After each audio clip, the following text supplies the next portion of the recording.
Yes,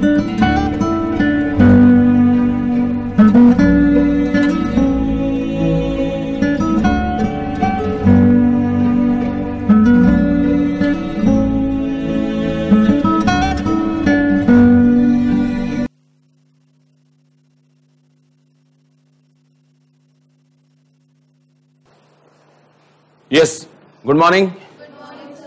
So in the previous class हम लोग law of demand के एक्सेप्शन पे थे, exceptions of law of demand. हमने इसमें conspicuous goods that is first point जो था कंप्लीट कर लिया था, राइट? हमने उसके बाद थर्ड पॉइंट भी कंप्लीट कर लिया था, फोर्थ एंड फिफ्थ कर लिया था. हाँ जी, कर लिया था. एक हमारा गिवन गुड्स रह गया है, उसको हमने आज डिस्कस करना, जिसके साथ ही हमारा एक्सेप्शंस भी कंप्लीट हो जाएंगे. अच्छा, लिखने वाइज हमने कहां तक करा था? मतलब फैक्टर्स में अभी हमारा लिखना रहता है, राइट? ठीक है, चलिए ठीक है, पहले इसको गिवन गुड्स को कंप्लीट कर लेते हैं, ये टॉपिक फिनिश होगा, देन हम राइटिंग पे चलेंगे. ठीक है जी. तो गिवन गुड्स के बारे में बात करते हैं. हम पढ़ क्या रहे थे लास्ट क्लास में? Exceptions to the law of demand. Law of demand का एक्सेप्शन का मतलब क्या है? As a general rule price increase होता है, डिमांड में चेंज आता है, दैट इज डिमांड फॉल होती है, और वाइस वर्सा प्राइस फॉल होता है तो डिमांड इंक्रीज होती है. हाउएवर कुछ केसेस में सर प्राइस के इंक्रीज होने से डिमांड में चेंज नहीं आता, इधर इट रिमेन्स कांस्टेंट या वो डायरेक्टली क्या होती है? इंक्रीज होती है, मतलब वो फॉल नहीं होगा. इनवर्स रिलेशन होल्ड गुड नहीं करता. एंड उसमें हमने चारों पॉइंट्स फर्स्ट से लेके और फिफ्थ में सर 4 पॉइंट्स डिस्कस कर लिए थे, एक्सेप्ट सेकंड पॉइंट. तो सेकंड पॉइंट को हम डिस्कस करने जा रहे हैं, that is given goods. Given goods की अगर हम बात करें तो ये टॉपिक बहुत इंपॉर्टेंट है, क्योंकि इसके ऊपर अलग से कई बार क्वेश्चन आया हुआ गिवन गुड्स के ऊपर. नाउ व्हाट आर गिवन गुड्स? एक बार आप लोगों ने कभी कुछ पढ़ा हो तो कुछ बताना चाहें गिवन गुड्स के बारे में तो बता सकते हैं. एनीवन, गिवन गुड्स क्या होते हैं? व्हाट आर गिवन गुड्स? हाँ जी, लो क्वालिटी गुड्स. अच्छा भाई हैं? इंफीरियर गुड्स के जैसे ही होते हैं. अच्छा, हाँ जी.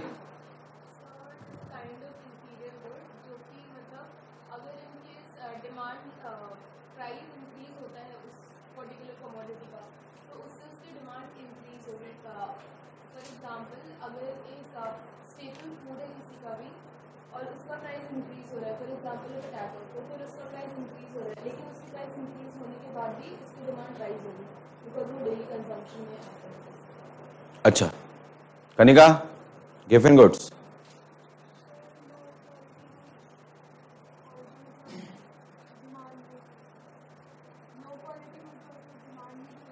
जो डिमांड में भी होते हैं. अच्छा ग्रेसी,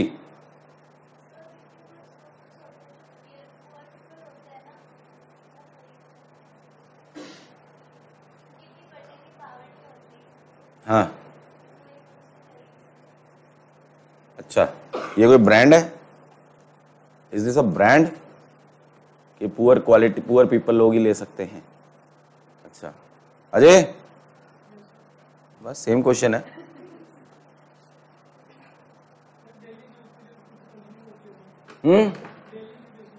डेली यूज में जो आते हैं वो गिवन गुड्स होते हैं.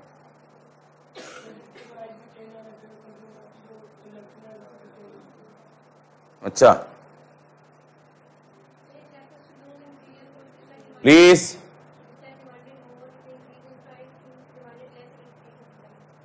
लाइक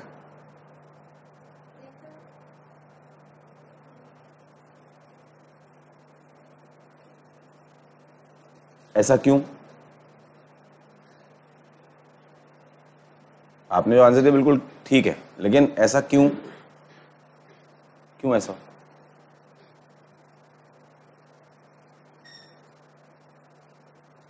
हाँ जी शिनचैन. रोबोट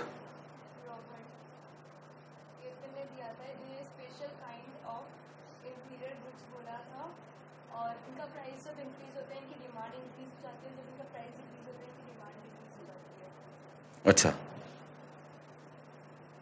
सुशील नहीं.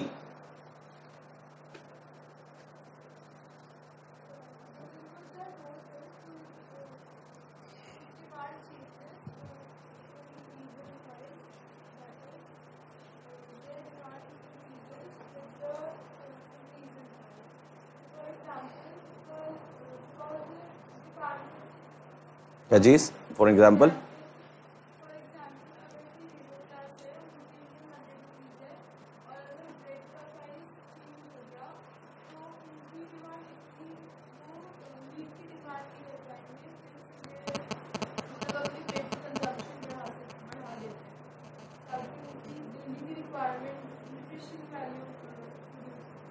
अच्छा, हाँ जी,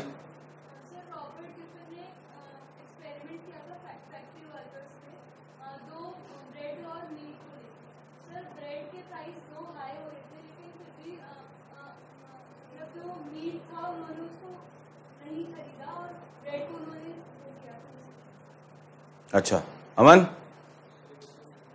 सिलेबस में नहीं था। अच्छा नकुल,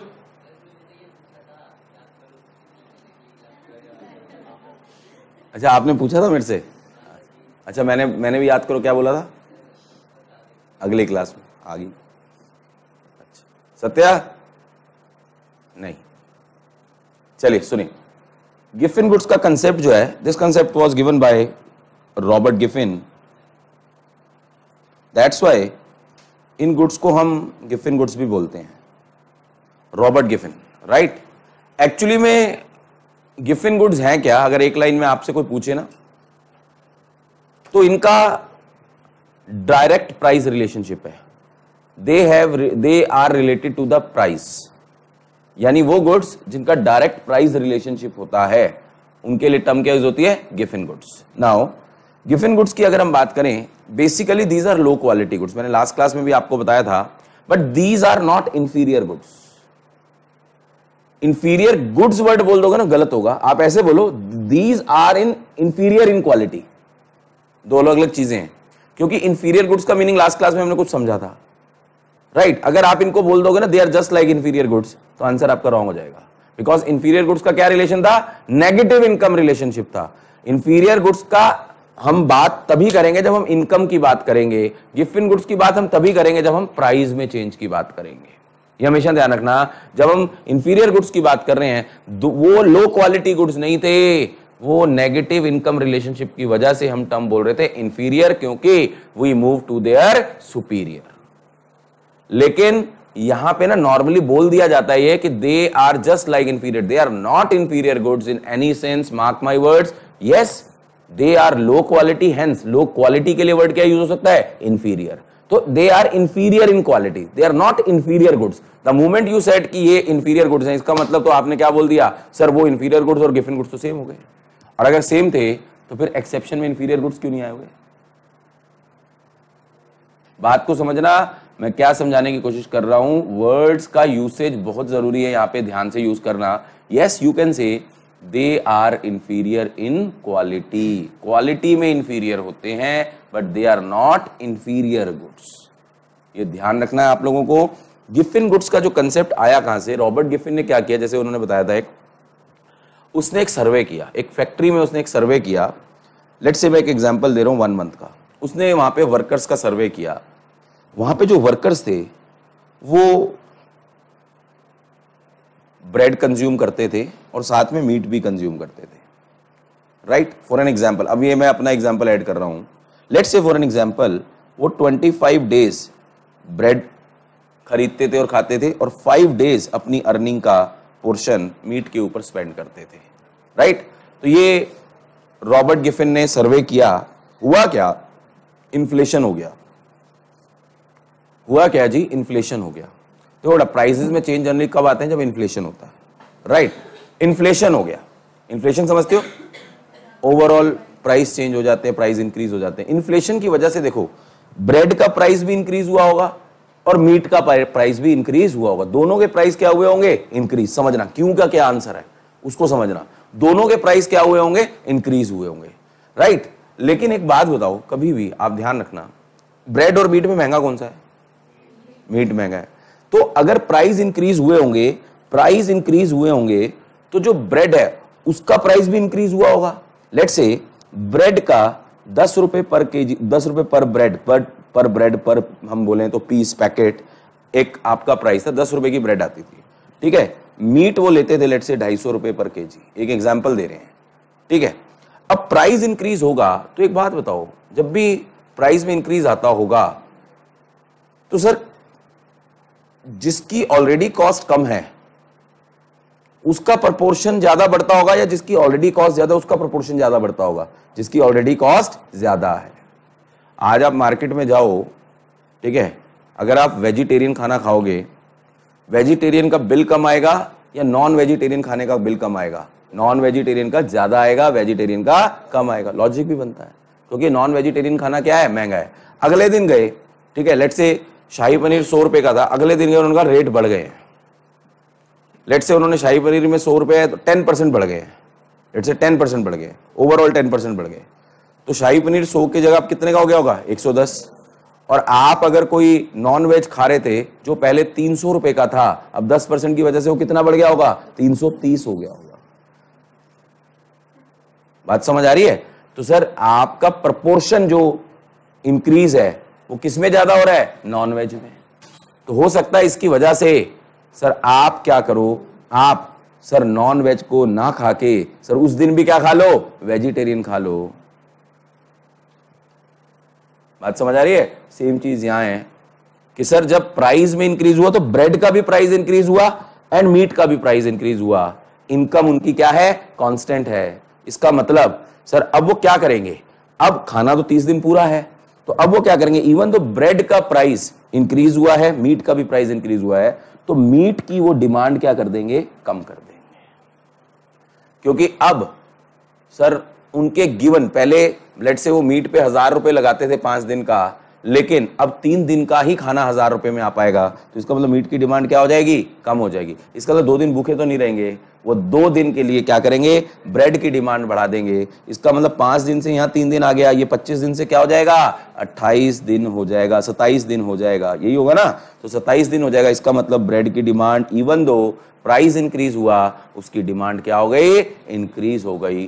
दैट्स वाई जो ये ब्रेड है it is known as Giffen goods. It is a low quality goods, ठीक है सर? तो लो क्वालिटी गुड्स से रिलेटेड होता है गिफिन गुड्स, एंड इनका सर प्राइस डिमांड रिलेशनशिप होता है, and that is direct price. Price increase होगा, इवन दो प्राइस इंक्रीज हो, स्टिल इनकी डिमांड सर कम नहीं होती, इनकी डिमांड ऑलरेडी क्या होती है? इंक्रीज होती है, बिकॉज ऑफ दिस रीजन। ये रीजन है जिस वजह से हम गिफिन गुड्स का कंसेप्ट एप्लीकेबल करते हैं, that is called the Giffen goods. तो आप लोगों ने पढ़ा हुआ ना, प्राइस इंक्रीज होने से डिमांड बढ़ती है। सर उसका रीजन क्या है? उसका रीजन है कि क्योंकि वो कुछ और गुड्स भी कंज्यूम कर रहा था सर, उनके भी प्राइस बढ़े हैं, अब वो उनकी अफोर्डेबिलिटी में कम आने लग गए हैं, तो इसकी वजह से वो क्या करेगा? उसकी जगह पे गिफिन गुड्स की फर्दर डिमांड करना शुरू कर देगा। इससे सर इवन दो लो क्वालिटी गुड्स का प्राइस भी इंक्रीज हो रहा है, लेकिन उसकी डिमांड क्या हो जाती है? बढ़ जाती है, या इट रिमेन्स कांस्टेंट, या बढ़ जाती है, वो कभी कम नहीं हो। तो these goods are known as Giffen goods.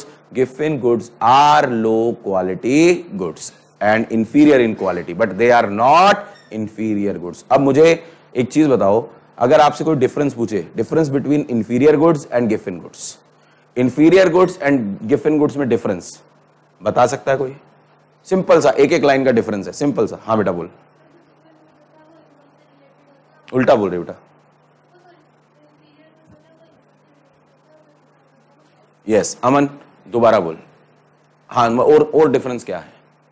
ये तो हो गया कि सर इंफीरियर गुड्स जो होते हैं they are related to income and Giffen goods are related to the price. एक और डिफरेंस भी तो है ना, मेन डिफरेंस बताओ किसमें? Yes, inferior goods have negative income relationship, Giffen goods have positive price relationship. तीसरा एक और डिफरेंस बना सकते हैं, Giffen goods, inferior goods means those goods which are not inferior in quality. Giffen goods are inferior in quality. Point समझ आ रहे हैं? तो ये that is the difference. Actually में ये थिन लाइन ऑफ डिफरेंस है जो ये रिलेट करना बहुत जरूरी है। अदरवाइज आपके मन में हमेशा से यही रहा होगा कि सर इंफीरियर गुड्स भी वही होते हैं, गिफिन गुड्स भी वही होते हैं। अगर वही होते हैं तो फिर अलग अलग टॉपिक में क्यों है? मेरा क्वेश्चन का आंसर कोई दे दे, मैं मान जाऊंगा। ये सेम नहीं है, दिस इज नॉट सेम। देखो ऑथर्स अपनी बुक लिखते हैं, वो ऑथर्स लिखते हैं, कोई भगवान नहीं है वो, ये चीज ध्यान रख लेना। ऑथर जो लिख रहा है इसका मतलब थोड़ा ना होगा वो ठीक हो गया। हम लोग क्या करते हैं, हम किताब में जो देखते हैं ना वही ठीक होता है। बहुत सारी किताब में लिखा है, उसके अलावा भी बहुत कुछ है। और अगर वो लिखा है उन्होंने सर, उसकी एक्सप्लेनेशन उनको खुद को नहीं पता होगा, उन्होंने भी कहीं से कॉपी कर रखा है। हाँ और क्या, ठीक है। तो आपको खुद समझना बहुत जरूरी है, कॉमन सेंस लगाना बहुत जरूरी है, हम किस कॉन्टेक्स्ट में बात कर रहे हैं ये जानना बहुत जरूरी है। सो आगे से कोई भी गिवन गुड्स को ये नहीं बोलेगा these are inferior goods, these are not. The moment आपने इंफीरियर गुड्स बोला ना, आपने सारे कंसेप्ट की धज्जियां उड़ा दी, सारे कंसेप्ट को साफ कर दिया। दीज आर, ये बोलो inferior in quality but they are not inferior goods, because sir inferior goods बोलते ही तो फिर तो ये तो इनकम से रिलेटेड हो गए। कहां लिखा है इनकम से रिलेटेड है?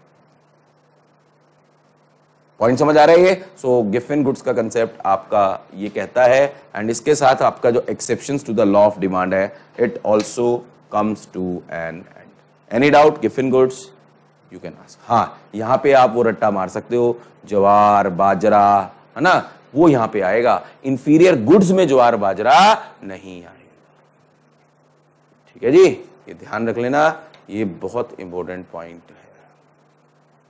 हाँ जी, चलें जी आगे मूव करें, लिखें। अब कुछ ऐसा है, अब हमने फैक्टर्स जो हमने समझ लिए थे पहले, उनको कंप्लीट कर लेते हैं फटाफट से। हमने फर्स्ट फैक्टर लिख लिया था लॉ ऑफ डिमांड वाला। सेकंड फैक्टर कौन सा था? Price of related goods. फटाफट से नोट्स बनाओ, प्राइस ऑफ रिलेटेड गुड्स लिखेंगे बेटा। Second point, factors affecting demand में प्राइस ऑफ रिलेटेड गुड्स। हाँ जी, those goods in which change in the price of one commodity, change in the price of one commodity will affect the demand of other commodity, will affect the demand of other commodity are known as related goods, are known as related goods। एक के price में change होने से दूसरे की demand change हो सकती है, तो सर वो गुड्स क्या कहलाए जाएंगे? रिलेटेड गुड्स कहलाए जाएंगे।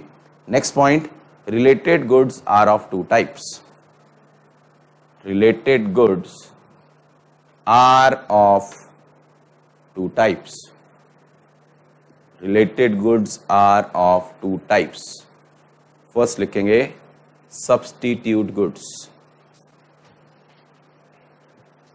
Substitute goods लिखें इसमें। Those goods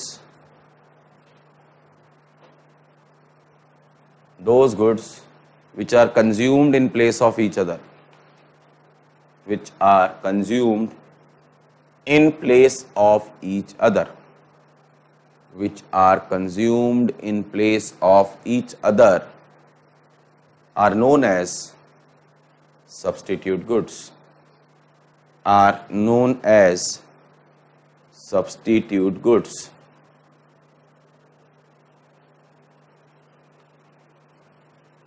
एग्जाम्पल आपको लिखना चाहें आप लिख सकते हैं। एग्जाम्पल आते हैं सब्स्टिट्यूट गुड्स के, क्या आते हैं? हाँ, टी एंड कॉफी लिख लो, वो आदत से मजबूर है। Tea and coffee, Coca Cola and Campa Cola, Thums Up, क्या लिखना है? जो लिखना लिख लो, जो कहानियां लिखनी है, ठीक है, लिख लो। बचपन की रटी रटाई तोती। चलो, सेकेंड पॉइंट कौन सा है?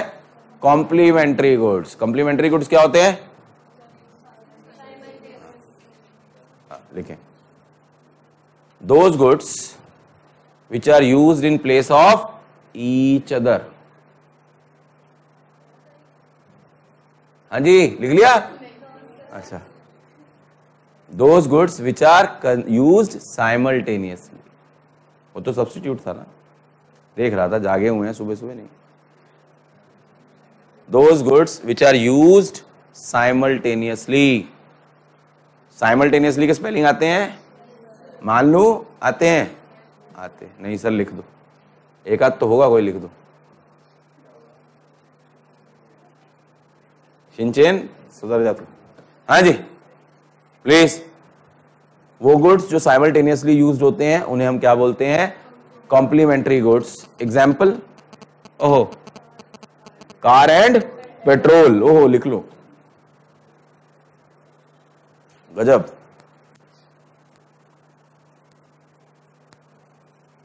चलो, तो ये आपका कॉम्प्लीमेंट्री गुड्स का भी पार्ट हो गया। बाकी हमने इसकी एनालिसिस कर ली थी कि प्राइस इंक्रीज होगा तो क्या इफेक्ट आएगा, वो सब चीजें, वो लिखने की जरूरत नहीं है।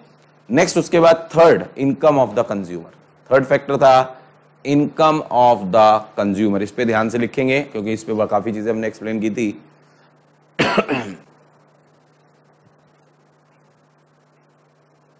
In economics, income are of two types. In economics, income are of two types. Income are of two types. Actual income and real income. Actual income and real income. Actual income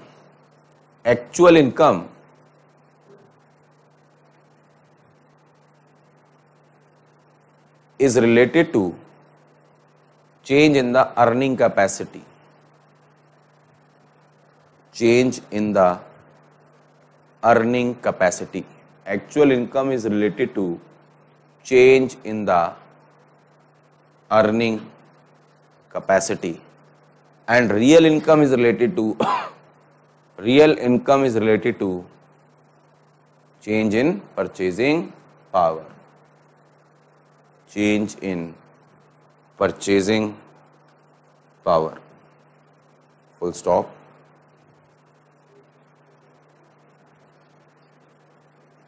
This point is related to, full stop डाल के, this point, कौन सा point? Income of the consumer. This point is related to actual income. This point is related to actual income.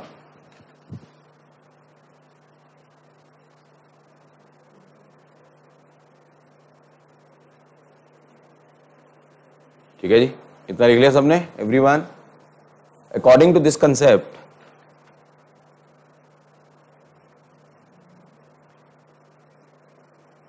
if the income of the consumer increases,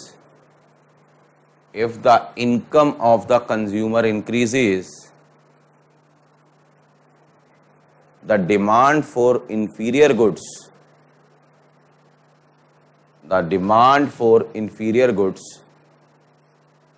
falls,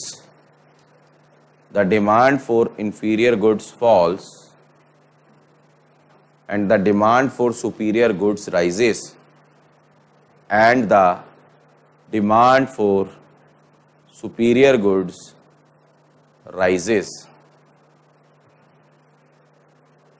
Full stop. अब हम inferior goods को explain कर रहे हैं। Inferior goods are those goods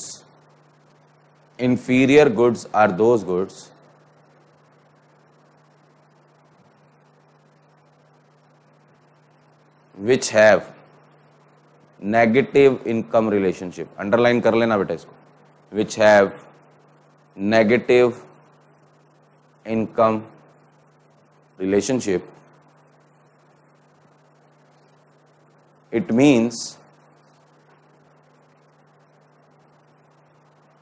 due to increase in income,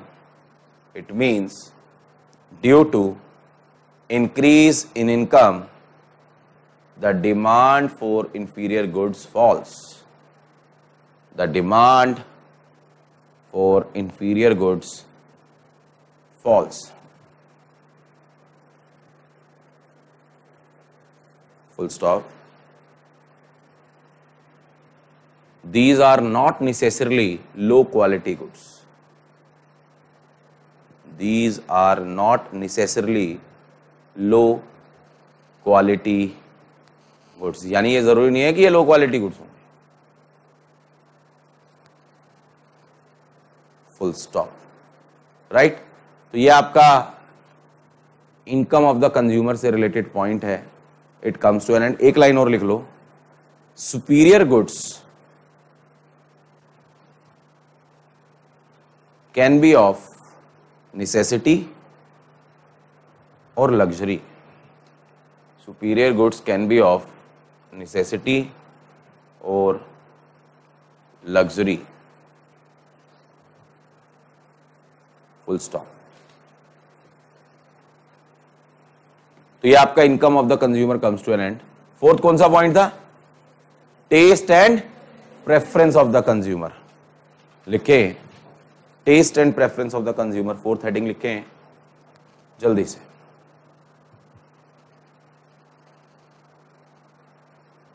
The word taste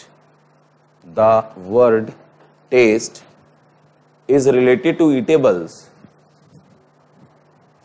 The word taste is related to eatables and preference is related to non-eatables. And preference is related to non-eatables. Full stop.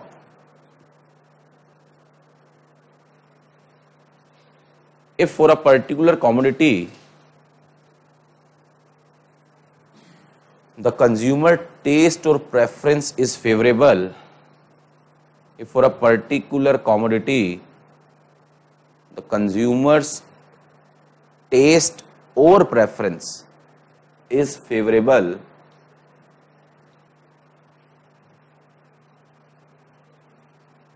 particular commodity consumers taste or preference is favorable, comma, he will demand more of such commodity. He will demand more of such commodity and vice versa. He will demand more of such commodity and vice versa. And vice मतलब अगर किसी का unfavourable होगा test किसी particular चीज के लिए या प्रेफरेंस, तो वो उसको डिमांड कम करेगा, right. So that is taste and preference of the consumer, right. And last point हमारा क्या था? Other factors. अदर फैक्टर्स में लिख लो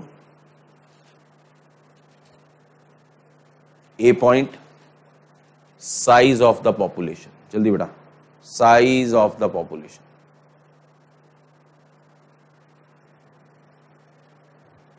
साइज ऑफ द पॉपुलेशन में क्या लिखेंगे? क्या लिखेंगे? Where the population size is more, where the population size is more, the demand for the commodities are also more. Where the size of the population is more, the demand for the commodities लिखना, the demand for the commodities is also more। यानी जिस जगह पे population का size ज्यादा होगा, commodities की demand भी वहां पे ज्यादा होगी। ठीक है जी। बी पॉइंट लिखें, composition of population.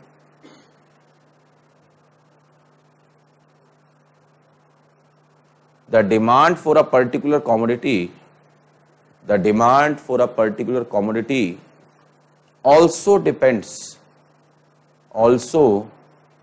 depends upon the composition of the population, also depends upon the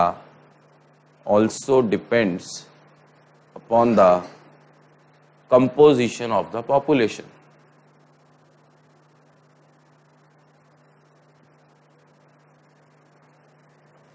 full stop।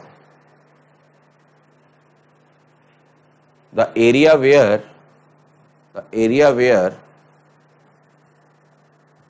more older people are living, the area where more older people are living, comma, will have more demand,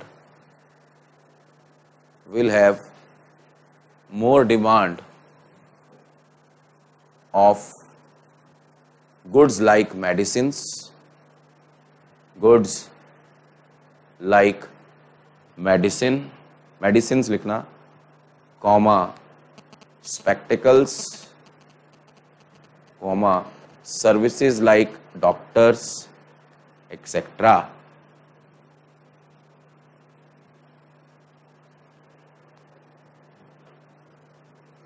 तो ये आपका composition से related point था। तो these are the factors which can affect the demand of a particular commodity. Then उसके बाद हमने exceptions के चार्ट बनाए थे।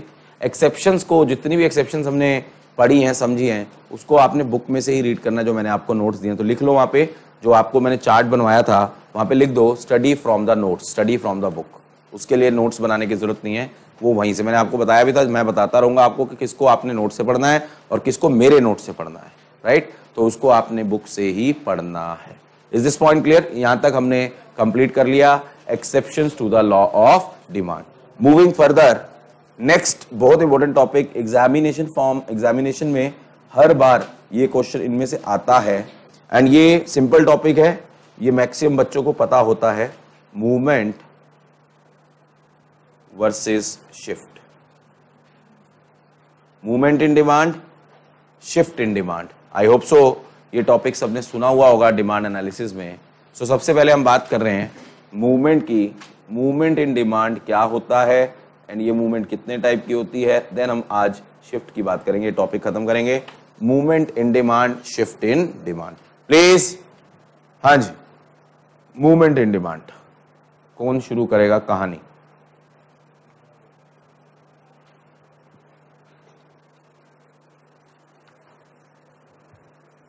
बरखा।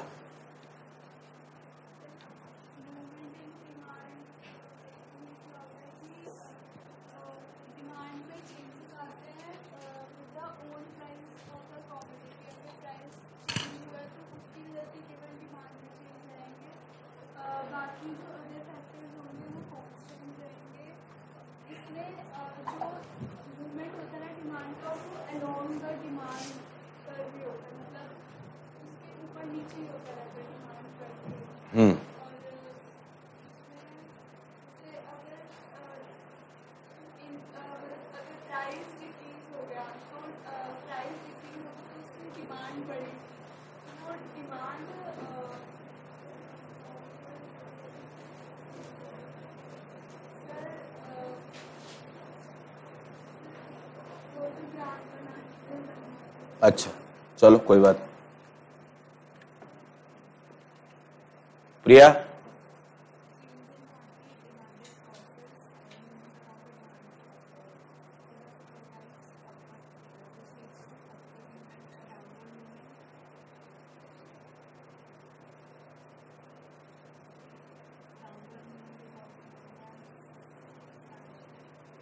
पूछ रही है, बता रही है बेटा। इतना जबरदस्त चेहरे पे क्वेश्चन मार्क है ना। हाँ जी प्लीज। अच्छा, ये तो बहुत सिंपल टॉपिक होता है शायद, है ना डॉली? पार्ट 1।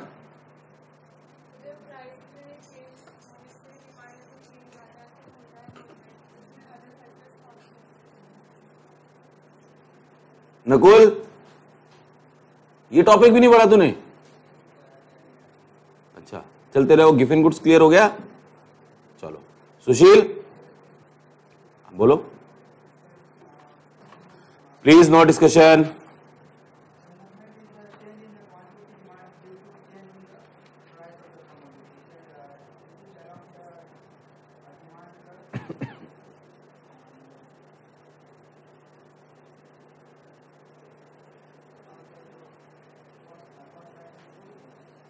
बता दे यार, मैं सुन लूंगा, मुझे कोई प्रॉब्लम नहीं है।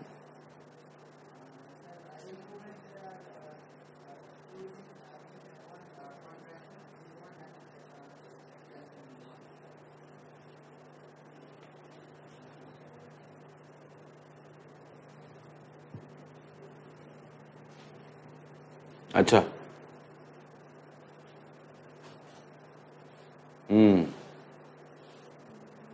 मुस्कान,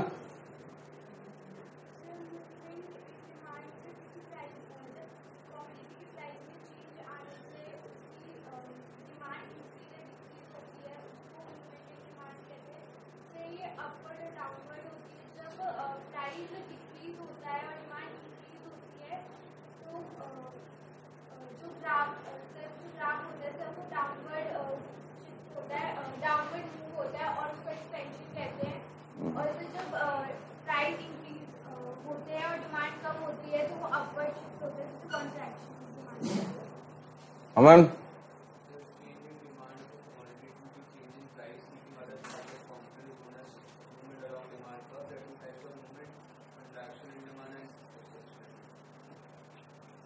अच्छा देखो बेटा, मूवमेंट वर्सेस शिफ्ट की अगर हम बात करें, हमने लास्ट क्लास में याद हो आप लोगों को डिमांड कर्व की बातें भी की थी। जब हमने last to last class law of demand पढ़ा था तो डिमांड कर्व, डिमांड शेड्यूल बनाया था हमने। डिमांड शेड्यूल के बाद डिमांड कर्व की बात की थी।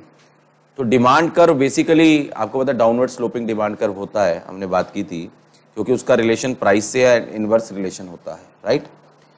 तो सर उसी रिलेशन को ग्राफ पे जब हम डिपिक्ट करते हैं डिमांड कर्व को, तो उस डिमांड कर्व में प्राइस की वजह से डिमांड में जब चेंज आता है, सिर्फ प्राइस की वजह से डिमांड में जब चेंज आता है और उसकी वजह से जो कर्व में मूवमेंट्स होती हैं, उन मूवमेंट्स को हम मूवमेंट इन डिमांड बोलते हैं, या उसे मूवमेंट इन डिमांड कर्व भी बोल सकते हैं।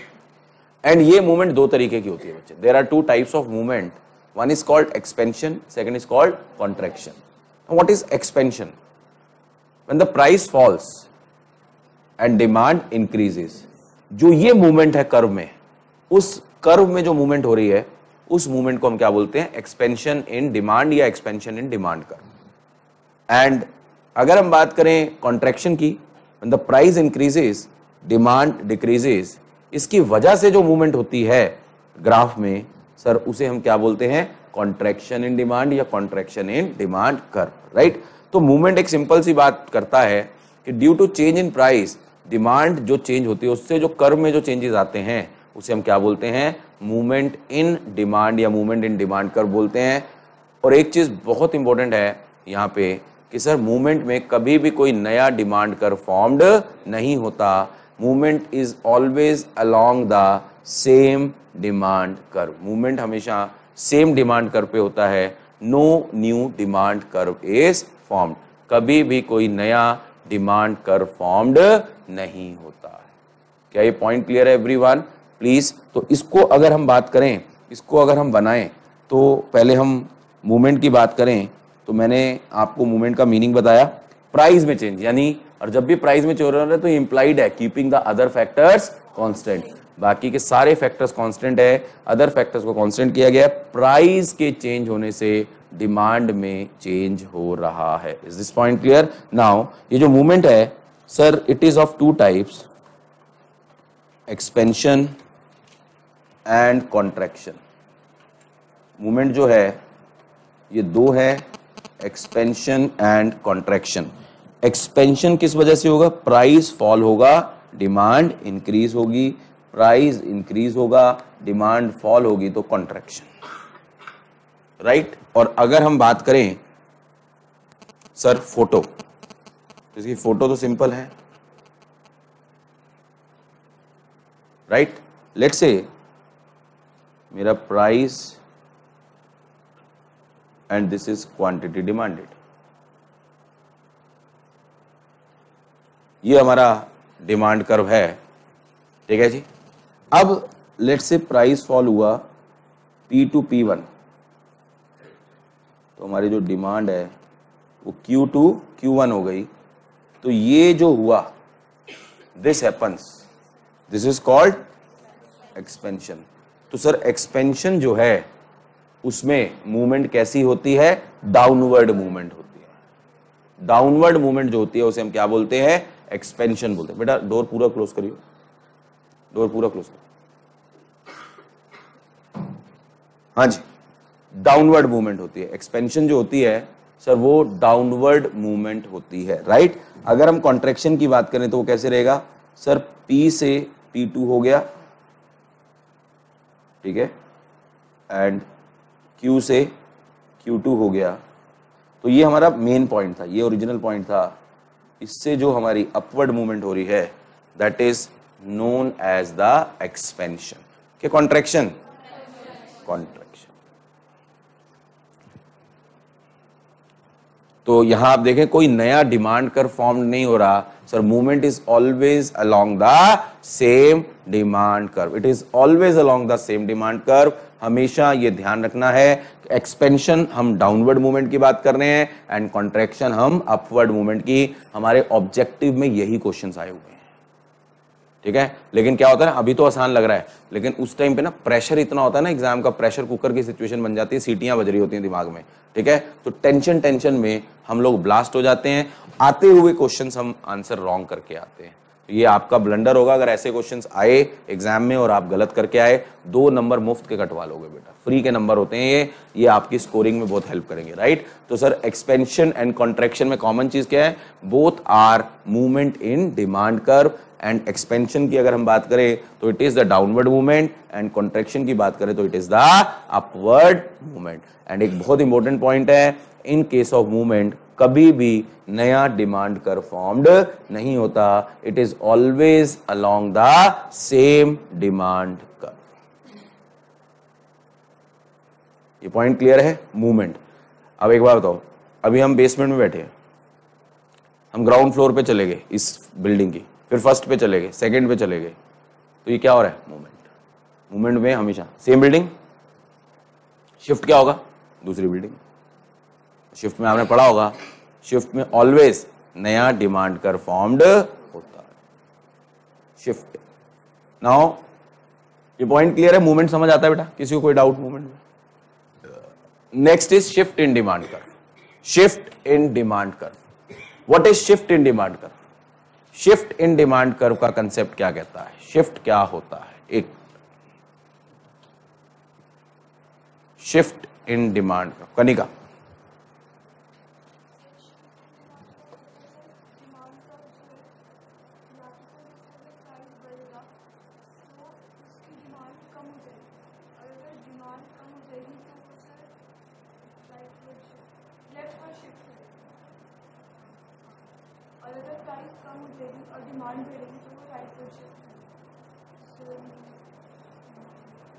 कहां पड़ा बेटा?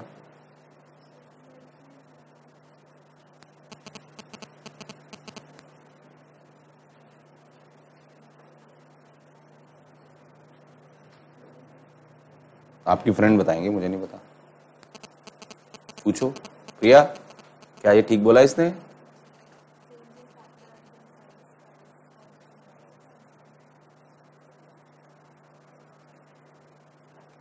हम कल बताया था ना, मैं इससे पूछता हूँ ना कुछ भी, इसकी पावर आधी हो जाती है. कई बार तो 100% ही जीरो हो जाती है ना लायक. हाँ जी, और कोई इधर वाले गैंग ऑफ सोनीपत, दोनों में से कोई भी?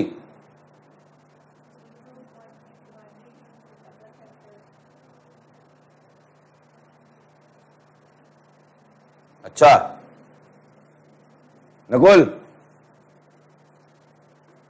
हाथ क्यों जोड़ रहा है?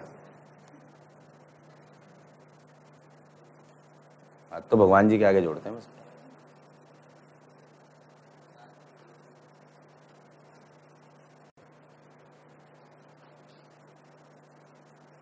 तुम सबको ना वापस 11वीं 12वीं पढ़वानी चाहिए. छापे पढ़ रहे हैं, छापे. हाँ जी. हाँ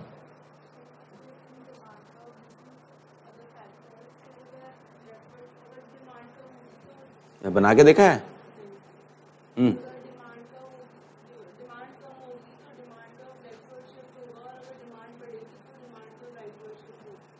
अच्छा फिर क्या सर? बाकी आप बताओ. नालायक पांडे जी. हाँ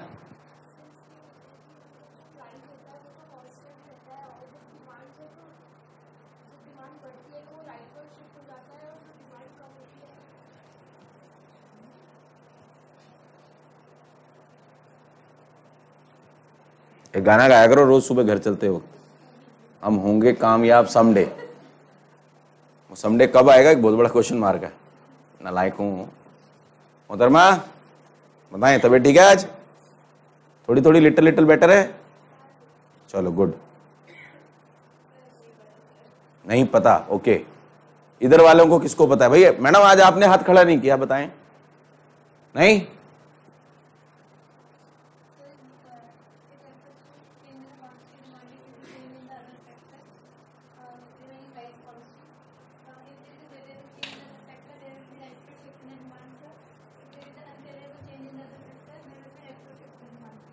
अच्छा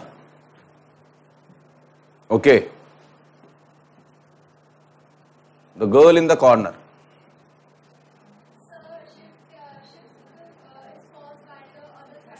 प्लीज नो डिस्कशन।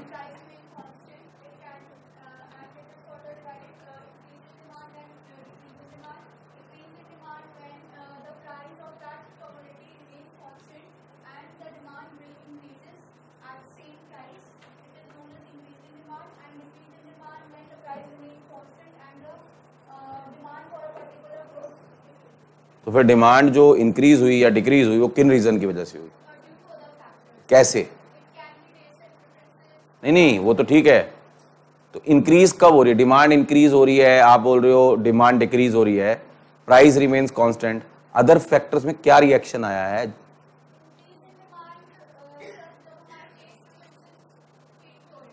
कैसे चेंज हो रही हो? यही तो मैं पूछना चाह रहा हूं। इनका आंसर ठीक था, करेक्ट था, लेकिन इन्होंने इंक्रीज डिक्रीज नहीं बोला।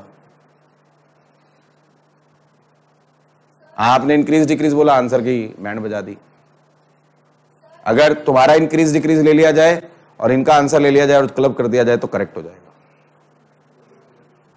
अभी तक मुझे इसका मतलब सब बच्चों से आधे आधे आंसर आ रहे हैं। मैं कुछ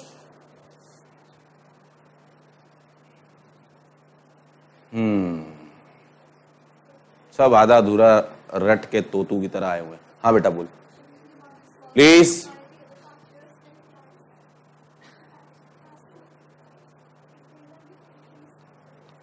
पानी पी ले बेटा।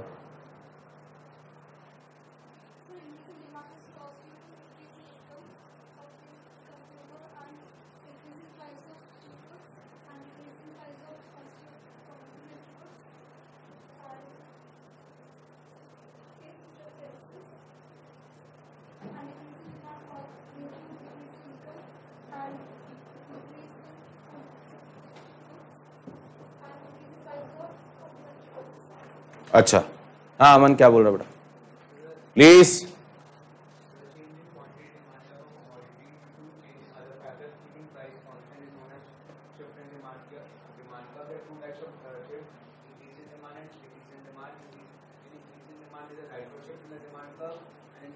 बेटा देखो, increase in demand and shift in demand का की पोजीशन क्या होगी वो हमेशा बाद में बोला जाता है। ये जो मूवमेंट है, जो भी मूवमेंट है, ये हमेशा बाद में बोली जाती है। पहले उसका कंसेप्ट बताओ, फिर उसका बोलो कि ड्यू टू दिस रीजन ये राइटवर्ड शिफ्ट हो रहा है या लेफ्टवर्ड शिफ्ट हो रहा है। आप पहले ही कंक्लूजन दे रहे हो कर्व का, भाई उसका रीजन तो बताओ ना क्यों हो रहा है ऐसा। तो पहले रीजन बताओ, फिर उसके बाद क्योंकि ये हो रहा है तो इसलिए राइट हो रहा है, क्योंकि ये हो रहा है तो इसलिए लेफ्ट हो रहा है। मूवमेंट में क्योंकि प्राइस कम हो रहा था, डिमांड बढ़ रही थी, इस वजह से सर डाउनवर्ड हो रहा था या अपवर्ड हो रहा था, प्राइस इंक्रीज हो रहा था। तो ऐसे ही बोलना चाहिए। बोलो दोबारा बोलो।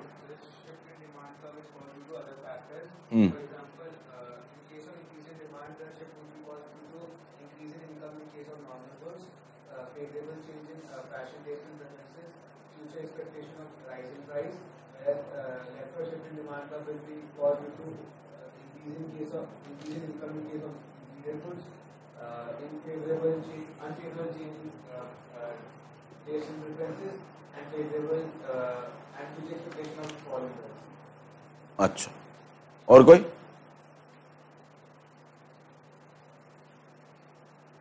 सुने ध्यान से। Shift in demand is just opposite of movement in demand. Movement in demand talks about the first factor, keeping other factors constant. Shift in demand is due to the remaining factors, keeping the price of the commodity constant. ठीक है जी। यानी shift किसकी बात करता है? Shift in demand यानी कि sir आपकी क्वांटिटी डिमांडेड चेंज हो रही है due to the factors other than price, उसकी वजह से जो कर्व में चेंज आ रहा है, that change is known as shift in demand. तो शिफ्ट इन डिमांड किससे रिलेटेड है? It is related to factors other than price, keeping the price of the commodity constant. उसकी वजह से जो कर्व में चेंज आ रहा है, that is known as shift in demand या शिफ्ट इन डिमांड कर्व। अब जो ये कर्व में चेंज है, यानी ये जो शिफ्ट है sir, again it is of two types. ये किसी ने नहीं बोला, ये बोलना चाहिए पहले आंसर देते वक्त। There are two types of shift, shifts are of two types, ऐसे कुछ भी बोल सकते हो। One is called increase in demand and second is called decrease in demand. Increase and decrease. Now what is increase in demand? अब जो बच्चों ने आंसर दिया, इतना बोलने की जरूरत नहीं है, सीधा बोलना है। इंक्रीज इन डिमांड का मतलब है अदर फैक्टर्स में जब फेवरेबल चेंज आएगा, कंज्यूमर के लिए अदर फैक्टर्स में जब फेवरेबल चेंज आएगा, उसकी वजह से कंज्यूमर डिमांड क्या करेगा? बढ़ाएगा। तो सर वहां पे जो शिफ्ट होगा उसको हम क्या बोलेंगे? इंक्रीज इन डिमांड बोलेंगे। तो increase in demand is due to change in the favourable change in the factors other than price. जब फेवरेबल चेंज आएगा तो क्या हो जाएगा? इंक्रीज होगा, क्योंकि डिमांड क्या हो जाएगी? बढ़ जाएगी। लाइक फॉर एन एग्जांपल, एक एग्जांपल जैसे आप लोगों ने बोला, वो गलत नहीं है, उसको इतना बोलने की जरूरत नहीं है, जब बोलना है एग्जांपल में बोल सकते हो। Like income of the consumer increases. अगर कंज्यूमर की इनकम इंक्रीज होगी, ध्यान से सुनना, income of the consumer increase होगी, इसका मतलब ये फेवरेबल चेंज है या नहीं है? फेवरेबल चेंज है।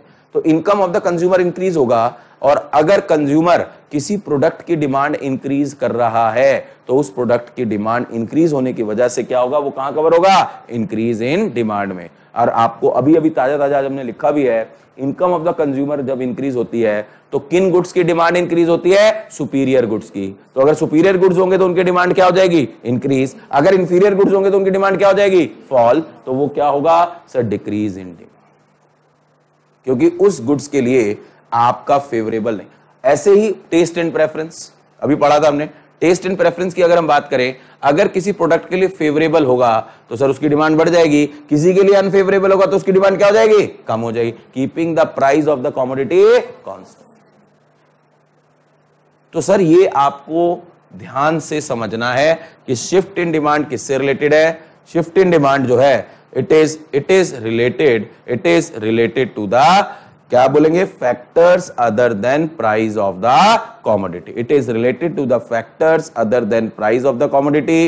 एंड अब जो फैक्टर्स में चेंज कैसा आएगा, अगला क्वेश्चन है, चेंज कैसा आएगा? या फेवरेबल चेंज होगा या अनफेवरेबल। अगर फेवरेबल होगा, किसके लिए फेवरेबल होगा? कंज्यूमर के लिए। तो consumer will demand more of the commodity, तो सर वो इंक्रीज में फॉल करेगा। अगर अनफेवरेबल चेंज होगा तो कंज्यूमर लेस कमोडिटी की डिमांड करेगा, तो सर वहां पे उस कमोडिटी से रिलेटेड क्या हो जाएगा? डिक्रीज इन डिमांड हो जाएगा। सिंपल सी बात है, इसमें कोई ऐसा कोई रॉकेट साइंस नहीं है।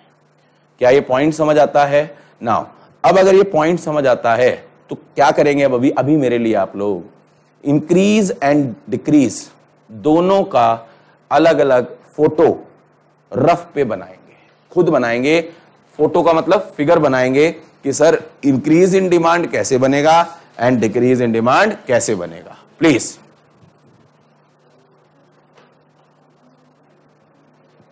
बिना आवाज के प्लीज।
कनिका का रजिस्टर लेना बनाया?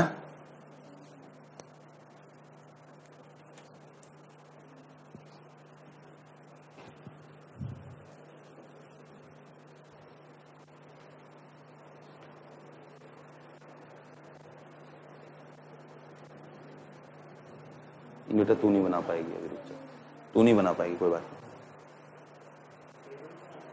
नहीं। नहीं फोटो बनानी है, बना ली।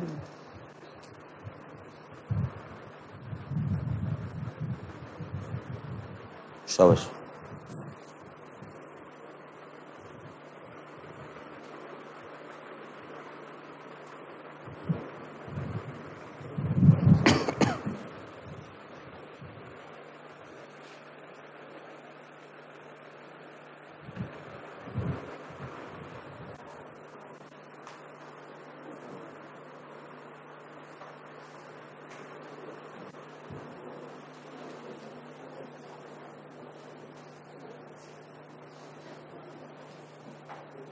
हाँ जी दिखाएं, छुपा कितनी।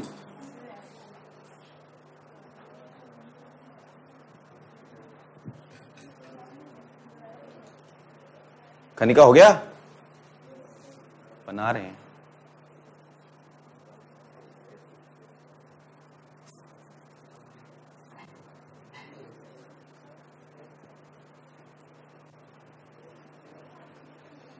हाँ नहीं,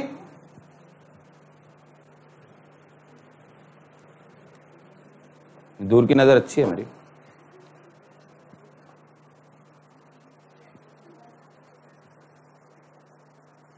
ये क्या हो गया, बोट सी बना दी, कश्ती सी।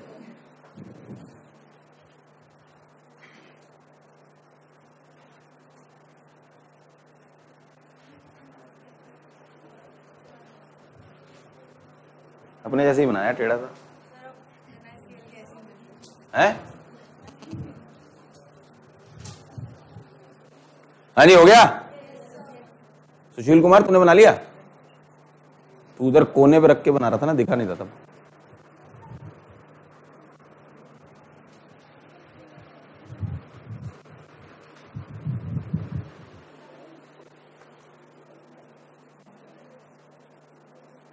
हाँ जी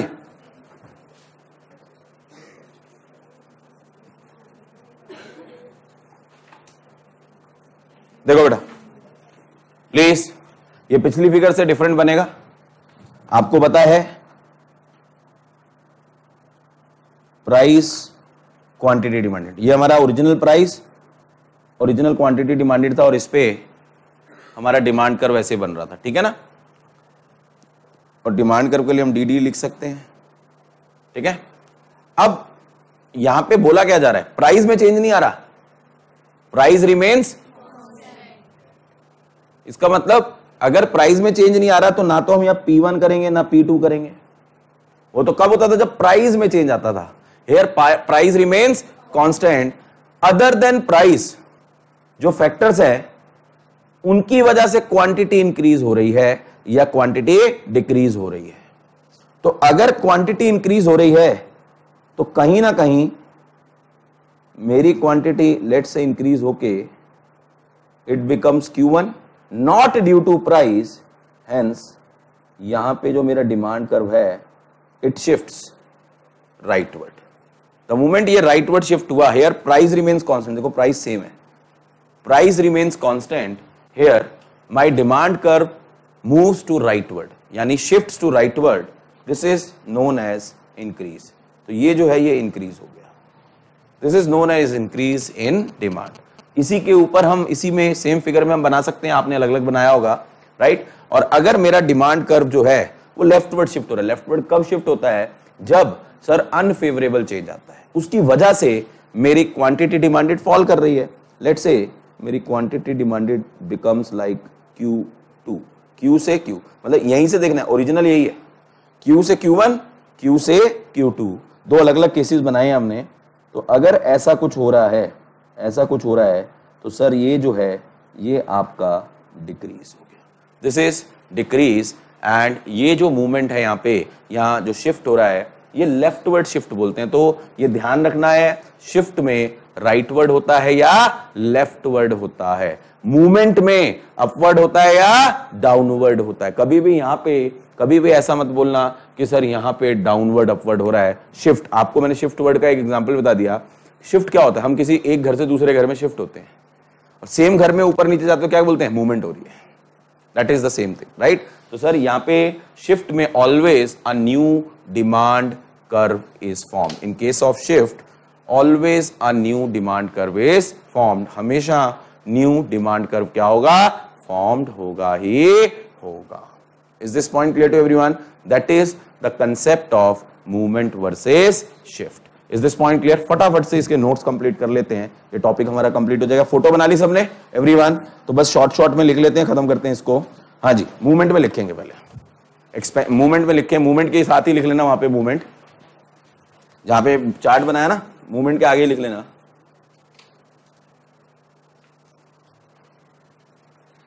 movement is due to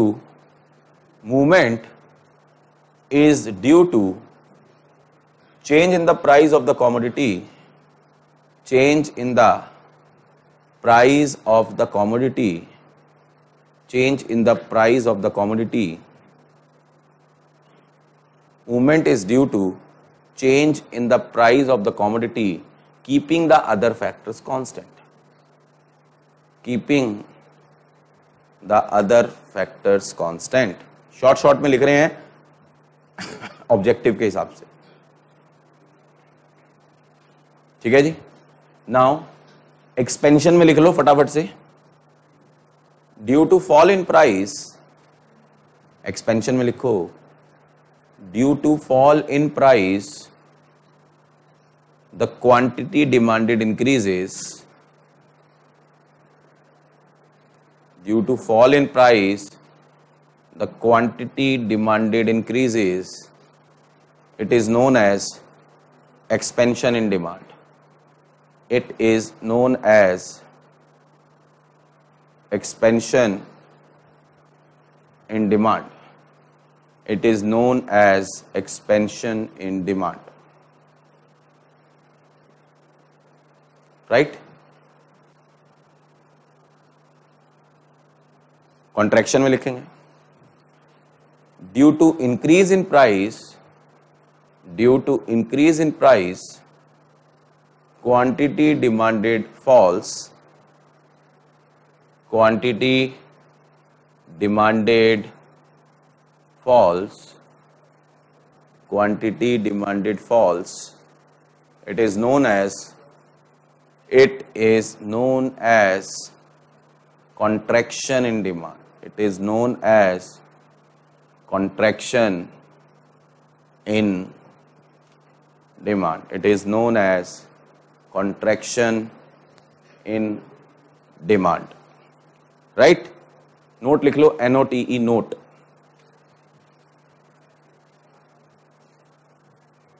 There is downward movement in expansion, there is downward movement in expansion and upward movement in contraction, there is downward movement in expansion and upward movement in contraction in demand, full stop, last line। In case of movement,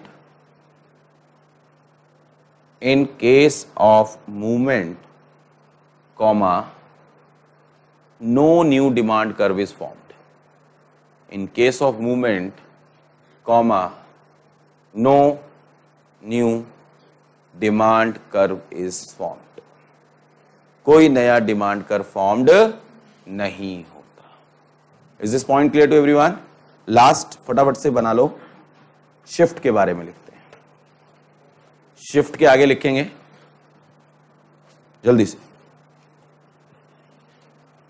due to change in factors other than price, due to, ऐसे लिखना, it is आगे लिख देना, it is due to change in factors other than price of the commodity, it is due to change in factors other than price of the commodity, full stop। Increase में लिखेंगे, if there is favorable change in factors, if there is favorable change in factors other than price and quantity demanded increases and quantity demanded increases, then it is known as increase in demand.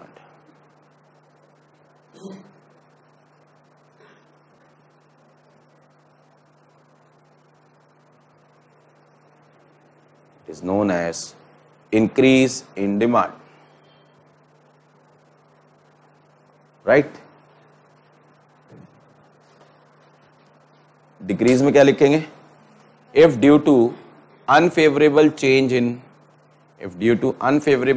factors, if due to unfavorable change in factors other than price, if due to unfavorable change in factors other than price, comma, the quantity demanded falls,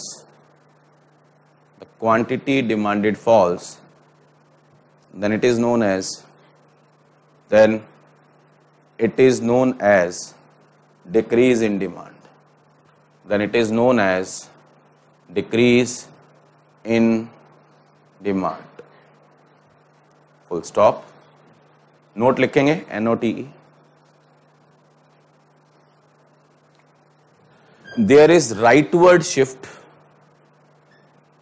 There is rightward shift in the demand curve. There is rightward shift in the demand curve in case of increase in demand, in case of increase in demand, and leftward shift